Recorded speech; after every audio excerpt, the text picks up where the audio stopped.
Puluhan nelayan di wilayah Kenjeran, Surabaya dan sekitarnya berunjuk rasa, menolak rencana proyek strategis nasional, PSN, di pesisir Surabaya, Selasa, tanggal 3 September tahun 2024. Mereka berdemo di depan kantor pelaksana proyek nasional di Kenjeran Park, Surabaya.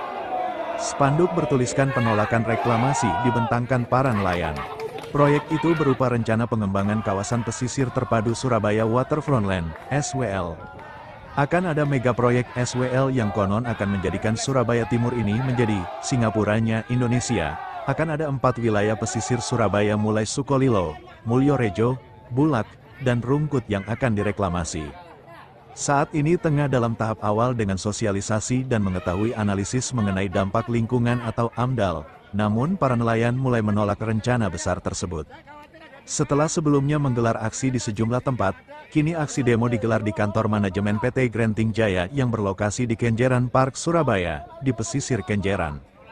Mereka menolak reklamasi karena hanya akan merusak lingkungan, mengancam kesejahteraan, hingga hilangnya mata pencaharian warga nelayan. Tolak reklamasi, teriak mereka dengan terus membentangkan spanduk. Tampak puluhan nelayan sudah mengepung kawasan wisata Kenjeran Park, Ken Park, ini sejak siang. Paginya, para nelayan pesisir Surabaya itu juga menggelar aksi yang sama, menolak reklamasi di Keputih, Kecamatan Sukolilo. Khairul Subekti dari Himpunan Nelayan Seluruh Indonesia, HNSI, yang tinggal di Surabaya menyebut bahwa reklamasi itu secara kajian tidak akan terjadi sedimen. Bagian advokasi HNSI ini menyebut banyak profesor yang masih fair dalam melihat kajian kelautan dan perikanan, nelayan tradisional dan nelayan budidaya harus dilindungi.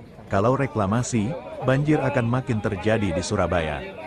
Penolakan yang sama disampaikan Ali Yusa, anggota Persatuan Insinyur Indonesia. Aksi nelayan itu dijaga ketat aparat polisi. Unjuk rasa ini digelar di lokasi PT Granting Jaya, yang mengelola Ken Park. Pengembang ini yang rencananya akan menjadi pelaksana PSN reklamasi dengan dalih pemberdayaan masyarakat pesisir Surabaya dengan proyek pengembangan kawasan pesisir terpadu. Agung Pramono, pimpinan proyek PT Granting Jaya, langsung menemui nelayan yang berdemo.